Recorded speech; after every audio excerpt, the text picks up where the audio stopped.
Grande première pour Solène sur ce simulateur de conduite d'une ambulance.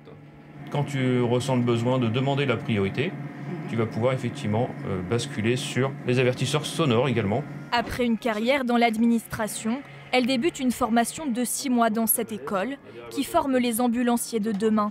J'avais envie de changement et notamment être dans le faire, le contact avec les gens, l'envie de les accompagner et aussi d'acquérir un savoir-faire, des gestes techniques et puis un métier utile. Oui, bonjour les ambulanciers de l'État.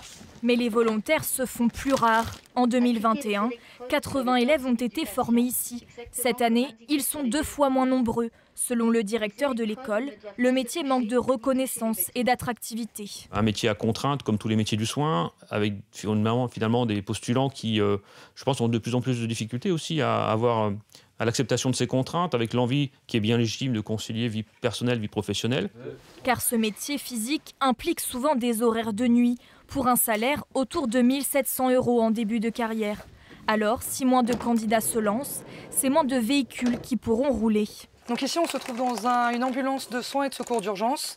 Et il faut absolument 2 personnes, dont un diplômé d'État.